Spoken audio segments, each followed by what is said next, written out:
Bueno, este día me encuentro con el presidente magistrado del Supremo Tribunal de Justicia, del Poder Judicial de Michoacán, Marco Antonio Flores Negrete, a quien pues saludo con gusto y le doy la bienvenida.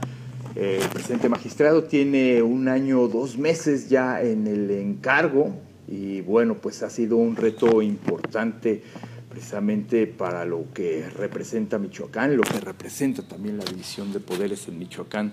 Y bueno, pues no solamente yo creo que en Michoacán, sino en todo el país, porque a veces cuando estamos en esto de las noticias, cuando estamos en esto de la información, es difícil poder ver esa división de poderes. Pero bueno, presidente magistrado, un verdadero placer, un verdadero gusto.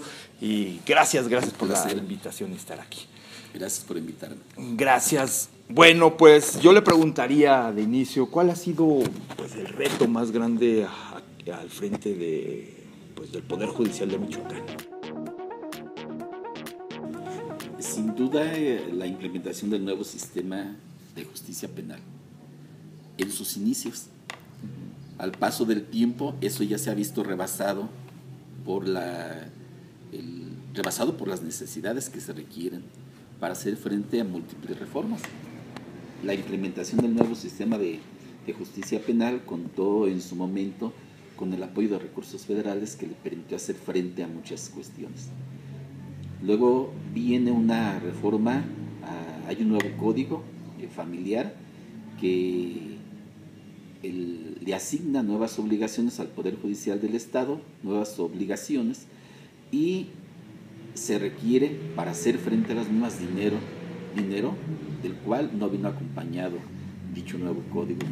Porque también se habla de oralidad, es un tema también en la forma de impartir justicia a nivel familiar. Así es. No solamente en lo penal, sino también en lo familiar. Y ahora también se incorpora con el sistema de la justicia, con el tema de la justicia cotidiana, se incorpora la oralidad en materia mercantil, ampliando sus competencias, y se nos asigna una nueva obligación que es la materia laboral, un tema también muy complejo que requerirá de recursos. A lo mejor me escucho muy repetitivo cuando hablo de la necesidad de los recursos, pero no puede funcionar el Poder Judicial si no viene acompañada de recursos. ¿De cuánto estamos hablando? ¿Cuánto necesitaría el Poder Judicial para poder operar, funcionar? Porque aparte depende nada más de recursos estatales o también de recursos federales. No, únicamente de recursos estatales, del presupuesto que nos asigna el Congreso del Estado, que fueron este año 1,154 millones. De esa cantidad, entre cuestiones sindicales y capítulo 1000, que son los salarios, nos gastamos aproximadamente 1,040 millones de pesos. La cantidad restante es únicamente para cuestiones de operación. Ahora, hablemos de oralidad. ¿Qué tanto ha funcionado? Porque desde los medios, le debo de ser sincero, vemos que es como si fuera una puerta giratoria, sobre todo en el nuevo sistema de justicia penal. De repente no lo entendemos. ¿Cómo entra un ladrón y de repente pues lo deja o sale por la puerta misma que entró, pero pues en cuestión de, si no de decir de horas, pues sí de días? Entonces, como que no logramos entender desde su punto de vista, ¿ha funcionado, no ha funcionado? ¿Qué se requiere? Bueno, yo hablo exclusivamente por lo que respecta al Poder Judicial. Sí, claro. Quiero ser muy enfático en ese tema. Creo que sí ha funcionado desde la óptica del Poder Judicial, porque el Poder Judicial simple y sencillamente atiende lo que las disposiciones legales le indican. No puede salirse de esa ruta que le marcan las leyes, los jueces, la Constitución, los tratados internacionales, para resolver un asunto. Yo entiendo la preocupación de la sociedad. No se logra entender que una persona que es detenida en flagrancia cometiendo un delito, a los 3-4 días ande fuera. Pero es que ahora en este nuevo sistema la prisión preventiva es una excepción. Es la última de las medidas que señala el Código Nacional de Procedimientos. Entonces se les aplican otras medidas, no acercarse al domicilio del ofendido, exhibir una fianza, varias de esas medidas. Las famosas medidas cautelares. Pero la gente no logra entender del todo esa cuestión, vincula justicia con cárcel. Y en el nuevo sistema la cárcel es algo excepcional, por lo menos durante todo el proceso. Ese en su papel, por ejemplo, de presidente magistrado, pero como abogado, ¿usted cree que este tema de la oralidad o esto que estamos hablando en el nuevo sistema de justicia penal funciona, es lo correcto, se tiene que reforzar? ¿Cómo lo ve? Bueno, todo sistema es perfectible. Creo que debería de perfeccionarse en algunos aspectos, pero actualmente la forma en que está establecido, la forma en que se implementó, creo que el Poder Judicial cumple con esa responsabilidad. Claro. A ver, vamos a hacer una pausa en este tema o en esto que nos atañe en cuanto al Poder Judicial, y yo le voy a dar unos nombres y usted me responde qué se le viene a la mente, ¿ok? A ver. Silvano Aureoles. Gobernador. José Manuel Mireles. Detenido. Normalistas. Jóvenes con mucho ímpetu. Bien, pues es que, y le hago este ejercicio porque normalmente quizás son temas que caen en el Poder Judicial y que seguramente a veces a usted pues lo traen ahí, ¿no?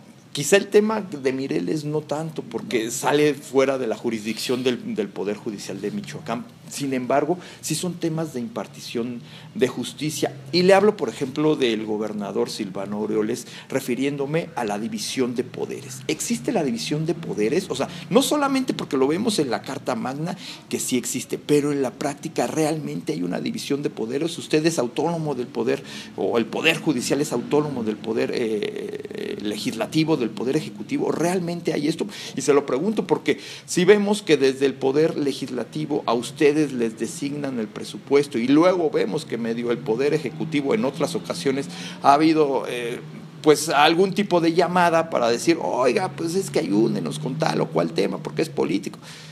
¿De verdad existe esta división de poderes? Yo creo que sí existe esa división de poderes. Usted lo enfoca desde el aspecto netamente económico, el estar dependiendo de la asignación del presupuesto tanto del Ejecutivo como del Legislativo. El ejemplo lo que le comentaba hace un momento de la solicitud que hacemos de presupuesto nosotros pasa por el tamiz del Ejecutivo, luego llega al Legislativo y llega reducido. De entrada se pudiera pensar que virtud a no respetar esa propuesta que hacemos, no puede haber una completamente autonomía, pero ahí estaría de acuerdo que no hay una completa autonomía financiera por cuanto que tiene que dar esos pasos para llegar a que muchas de las veces se pueda pensar que son discrecionales, que no son consecuencias de un estudio de las necesidades del Poder Judicial, pero por eso es que el Poder Judicial ha insistido, incluso fue una petición formal que hice el día del informe, de que ya se nos asigne un porcentaje del presupuesto para evitar año con año hacer este tipo de pedimentos que a final de cuentas siempre quedan en lo mismo del año pasado, o los aumentos son muy pequeños y no nos permite hacer frente a las necesidades del Poder Judicial como debiera de ser. Pero creo que eso, por lo que ve la autonomía financiera, yo nada más pondría esa aclaración. Debo decirlo también que ya se lo planteé al gobernador, ya le hice llegar una propuesta y lo ve con buenos ojos. ¿En qué sentido es la propuesta? En el sentido de que se nos asigne constitucionalmente un tanto por ciento del ingreso. Okay. Nosotros proponemos, no es nada nuevo, muchos estados ya lo tienen. Ajá. Incluso si gusta le doy los datos en un momento. Y no le pareció mala idea porque no impacta mucho. Si nosotros tuviéramos, por ejemplo, que se nos asignara un 2% del presupuesto Del presupuesto global estatal. Estatal, sí. Nos hubiera tocado 60 millones de pesos más que lo que se nos asignó ahora. Claro. Entonces, yo ya lo platiqué con el gobernador y le pareció una buena idea. Ojalá esto cuaje, no impacta en las finanzas y tendríamos que evitar ese jaloneo de año con año que se da en el aspecto financiero. En este tema que yo le preguntaba de la división de poder entre el Ejecutivo y el Judicial, ¿se da o no se da esto que pues a veces alcanzamos a percibir algunos medios, algunos comunicadores, de que pues de repente el gobernador pudiera ser muy fácil, como es que finalmente el que dispone del dinero, hablarle o hacer una sugerencia sobre algún tema en específico al Poder Judicial? No digo que esté pasando, digo que si existe esa posibilidad, si hay realmente esa división de poderes. Bueno, yo nunca he pasado por por una situación de esa naturaleza, les soy franco. Creo que sí se ha dado, se ha reforzado la independencia del Poder Judicial, se ha dado esa división, se marca muy claramente cuál es la función del Poder Judicial, por lo siguiente, ya no queda en manos del gobernador en turno de hacer la asignación de las magistraturas.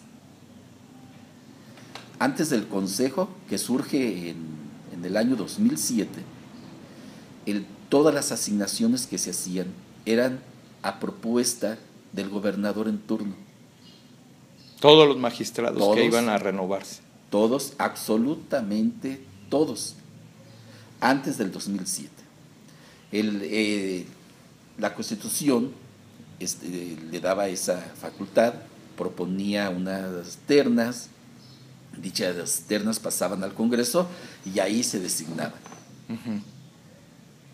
Entonces había un vínculo con esas designaciones, yo quiero entender un compromiso que a lo mejor estoy cayendo en la falacia de la generalización, pero no creo que podamos echar en el mismo costal a todos los magistrados anterior al 2007, porque hay muestras de gente que sí era capaz, que sí, tenía el perfil, que sí, y que se han mostrado completamente independientes ante el Ejecutivo. Después de 2007 se rompe y la manera de acceder es vía carrera judicial, vía exámenes. Ya no interviene para nada el Ejecutivo. Okay. No hay ningún vínculo. No hay ningún vínculo de magistrados con el Ejecutivo estatal. Yo hasta el día de hoy no tengo conocimiento de que en algún asunto determinado, no obstante que yo he leído algunas crónicas periodísticas donde se afirma que pudiera existir eso, pero yo no he tenido información de que a un magistrado se le haya hablado para resolver un asunto en determinado sentido. Y mañana, Monarcas contra Monterrey. ¿Qué cree que debería de pasar? Bueno, tomando lo que usted acaba de decir, es mejor costal de papas del Canelo.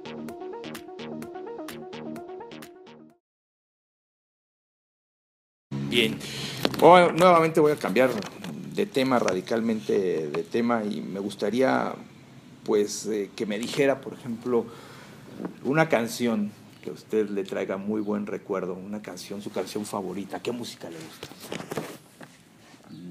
Bueno, me gusta el Pink Floyd. ¿Pink Floyd? Sí. ¿En serio? El lado oscuro de la luna me gusta. ¿Y fue al concierto? No. ¿Hubiera querido ir? Claro que sí, ¿cómo no? Vaya, no, pero es que sí es una sorpresa. Bien, presidente, ahora volviendo al tema y pongámonos serios, el asunto de 1 año, 2 meses al frente del Poder Judicial, ¿qué ha significado? ¿Usted qué cuentas le puede dar a los michoacanos? ¿Qué puede decir? Hemos hecho bien esto y esto y esto.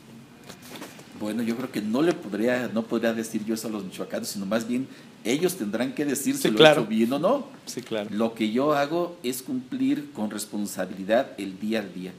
es un poder judicial que es muy difícil planificar a largo tiempo. Lo ideal sería planificar a largo tiempo, pero trabajamos con el día al día. Hay que revertir algunas prácticas. A mí lo que más me absorbe el tiempo es la actividad administrativa, cuando no debería de ser así. El Consejo debe de estar preocupado en generar las condiciones mínimas para que los jueces y magistrados hagan bien su función. Pero ha crecido tanto el Poder Judicial y, en mi opinión, ha crecido un poco mal por falta de planeación, que pues el juez, que debe estar únicamente preocupado por resolver su asunto, por dar buenos resultados en el aspecto jurisdiccional, se ve inmerso en tener que estar atendiendo también muchas necesidades de índole administrativa que el Consejo debería de absorber. Y eso ya tiene muchos años, no es nada nuevo. No hemos podido llegar a un punto óptimo donde la actividad administrativa del Poder Judicial pase a un segundo término y se concrete únicamente a resolver, a estar al pendiente de que los jueces hagan bien su trabajo. Le voy a poner un ejemplo: construcciones malas y caras. O sea, obra. La obra, sí. La obra pública, creo que, ya lo he dicho en otras ocasiones, no es nada nuevo, pero es obra cara y mala. Estamos con el tema de la escuela judicial, que ya solicitamos el auxilio de la Universidad Michoacana para que nos haga un estudio integral. Ojalá nos apoye. Ya nos entrevistamos con el rector para que a través de la Facultad de Ingeniería nos apoye en que nos haga un diagnóstico veraz de la situación que prevalece en la escuela judicial, que tiene más de un año parada. Está el edificio B, que desde el 2010 se han realizado diversos estudios. El edificio B es donde están los juzgados de primera instancia, donde ha presentado algunas fisuras, movimiento de terreno que provoca el levantamiento del piso. Protección Civil nos acaba de hacer un tercer diagnóstico. También le pedimos a la Universidad Michoacana nos auxilie para de nueva cuenta realizar un dictamen y descartar que tenga daños estructurales. Tengo entendido que no hay daños estructurales en el edificio, pero son edificios es un edificio que fue construido sobre un manto freático ya terminado, concluido, y eso crea ciertos movimientos, según tengo entendido. Y es un edificio alto. Sí, incluso uno de los dictámenes que data del 2014 refiere que en cierto momento tiene que ser derruido, eventualmente, porque pues va a llegar un momento que se tenga que derruir. No hay ningún peligro para los trabajadores, para el usuario, de que se pueda derrumbar de acuerdo a los dictámenes que tiene, pero estamos muy al pendiente, monitoreando constantemente ese tema. ¿Y qué se tendría que hacer ahí? ¿Quitarlo y construir otro? Bueno, en otro lado. Eso sería, pero ¿con qué dinero vamos a construir otro edificio? Ya no es posible. Entonces, hay muchos temas administrativos que absorben al Poder Judicial. Lo ideal sería que la obra pública fuera de calidad. O sea, nuestros constructores, por lo menos los que licitan, no sé si sean michoacanos, pero los que licitan son de baja calidad, no son buenos. Mire, yo no podría generalizar. Y se lo pongo porque ahí tenemos ejemplos, por ejemplo, en la Calzada Juárez, ¿no? Una empresa que se llama RIMSA, pues dejó un desastre, no nada más esa, sino alguna otra obra. En la contratación de las constructoras, el Poder Judicial no interviene. Sí, claro. Es Obras Públicas quien hace Obras Públicas del Estado. Sí, quien hace la asignación directa o bien quien licita. El Poder Judicial a lo único que se compromete es a tener el recurso suficiente para sufragar los ¿Dependen ustedes entonces directamente del secretario de Obras Públicas o de quien esté al frente de Obras Públicas para todas estas construcciones? Que hay que aclarar que estas construcciones no datan de esta administración. Son Sí, no, muy antiguas. son antiguas. Son Pero muy pues finalmente también, pues tampoco esta que le estoy hablando de RIMS es de esta administración. O sea, hablemos de que en general hemos tenido, si no queremos verlo con mala fe, pero pues sí nos han tocado muy malitos los constructores. Pues desde la experiencia del Poder claro, Judicial, desde su óptica. y los que han pasado por ahí por el Poder Judicial, sí. Muy bien. Le decía, a ver, échese flores, que ha hecho bien. Pues ya, qué mejor el apellido Flores. Flores Negrete. ¿Qué he hecho bien? Pues nada más trabajar. ¿Yo qué más puedo decir de mi trabajo? No me corresponde a mí valorarlo. Claro. Simplemente cumplo con mi obligación cotidiana. ¿Y ha cumplido bien? Sí. ¿Usted considera que llega a su casa, puede dormir tranquilo? Sí, a veces sí, no siempre. ¿Qué veces no? ¿Por qué no? Bueno, cuando hay muchas necesidades que cumplir, cuestión salarial, que no se deposita de manera oportuna el recurso, cosas de esa naturaleza que son de preocupar, pero siempre salimos avante. Claro. Bueno, finalmente le voy a volver a cambiar de tema. ¿Le gusta el fútbol? No mucho. ¿No es aficionado de fútbol? No. Se lo pregunto porque este fin de semana pues va a haber un encuentro, un partido decisivo para el equipo de la ciudad, para el equipo de Michoacán, porque pues se juega la permanencia en la primera división, Monarcas contra Monterrey. ¿Qué cree que debería de pasar? Bueno, repito, no soy muy aficionado, pero creo que tampoco merece que el Monarcas baje a la segunda división. Que se quede. Ojalá permanezca. Ojalá le gane al Monterrey. Claro. Bueno, otra más y quizá la última. ¿Le gusta el box? Sí. ¿Sí? Hay también una pelea este fin de semana, más mediática. A mí si me lo preguntan, la verdad es que yo digo que los dos son unos costales de papa. Pero, la verdad, bueno, vaya, el Canelo, pues no tiene técnica, el otro muchacho, Julio César Chávez, pues creo que tampoco, entonces, desde mi punto de vista. Pero no sé qué piensa usted. ¿A quién le va? Bueno, tomando lo que usted acaba de decir, es mejor costal de papas el Canelo. Es mejor costal de papas, claro. ¿Y qué? ¿Sí piensa que porque gane? dice? Sí, yo creo que sí. El Canelo, porque dice Julio César Chávez y anda muy animado que lo va a noquear. Hasta hicieron una apuesta por ahí en el 12º, no es cierto, en el 8º round, no recuerdo en qué round, pero dice Julio César Chávez Jr. que lo va a noquear. Bueno. ¿Será posible? No creo que llegue a ese punto.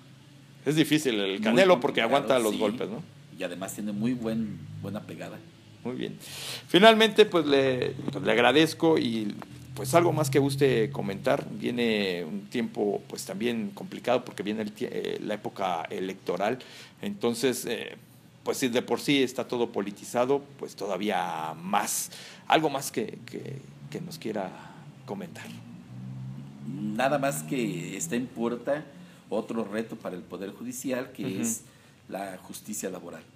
Ojalá nuestros legisladores contemplen que eso impactará al Poder Judicial, que habrá necesidad de crear juzgados quizá especializados, contratar un mayor número de trabajadores, que la contratación de los trabajadores tendrá que ser consecuencia de la carrera judicial y de los concursos que se lleven a cabo, y que nos asignen un presupuesto acorde a esas necesidades. ¿Cuánto se necesita para este tema?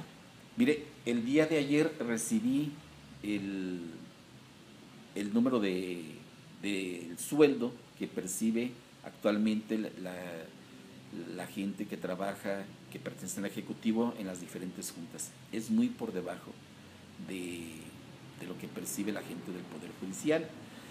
Vamos a empezar a hacer el estudio correspondiente, pero lo que hemos hablado con la gente del Consejo del Poder Judicial, que es el encargado de ello, no podemos establecer en cada juzgado de primera instancia de todo el Estado la competencia para la materia laboral. Actualmente se puede hacer modificando la ley orgánica, diciendo el juez de primera instancia conoce de materia familiar, mercantil, civil, laboral. Con eso quedaría satisfecho. Pero creemos que debería de optarse por las regiones, poner 1 o 2 juzgados laborales en cada una de las regiones y 3 o 4 aquí en Morelia. Entonces estamos haciendo el estudio, vamos a hacer una prospectiva para el efecto de hacer el planteamiento correspondiente. Por lo pronto estamos trabajando en una posible ampliación de presupuesto de cara a la capacitación del personal que hará frente a esa responsabilidad. Porque es una modificación importante, ya no va a depender del Poder Ejecutivo, no, va a depender directamente del Poder Judicial. Y ahora en lugar de ser juntas de conciliación y arbitraje, juzgados. Van a ser juzgados, sí, que es una modificación tremenda. Totalmente. Porque le da un giro pues nuevo también a las propias resoluciones, a los procedimientos. Así es, habrá que esperar toda la legislación secundaria que los congresos estatales tendrán que producir para que esto empiece a operar. ¿Todavía no hay esa modificación? ¿Ya hay alguna iniciativa o cómo es? Bueno, hasta donde yo tengo entendido, hay una sola iniciativa que presentó la fracción del PRI, que fue hace como un mes, la vi en una página, la imprimí, pero tengo entendido que aún no se discute totalmente ese tema en el Congreso. Bueno, pues va a ser también importante, sí, otro reto. Porque también va a ser oral. No. ¿O no? Va a continuar igual. De la misma manera que se está llevando. Nada más. Es una modificación. Por juzgados. ¿Y eso por qué? Bueno, la exposición de motivos de la cual se acompaña esta reforma lo enmarca dentro de la justicia cotidiana. Una propuesta que presentó el presidente Peña Nieto a consecuencia de un estudio que le fue encargado al CIDE. Entonces habla de la necesidad de reformar el aspecto laboral, porque ellos consideran que ya cumplió su ciclo, que debe de transformarse, que él tiene bastantes rezagos y que es necesario dar un giro completo para el efecto de que la justicia laboral se judicialice. En esencia es judicializar. Hace tiempo se manejaba lo que se conoce como un principio de unicidad, que todos los asuntos, temas administrativos, laborales, electorales, incluso como hay varios estados, todo pertenezca al Poder Judicial. No sé qué tan sano sea eso, pero evidentemente que sin recursos es completamente inviable, ¿no? Es inviable. Mientras no haya recursos, pues no se puede dar. Si le agregan más al Poder Judicial, pues más difícil también será su labor. Muy bien, pues como siempre un gusto y gracias por esta entrevista. Y estoy a sus órdenes. Gracias.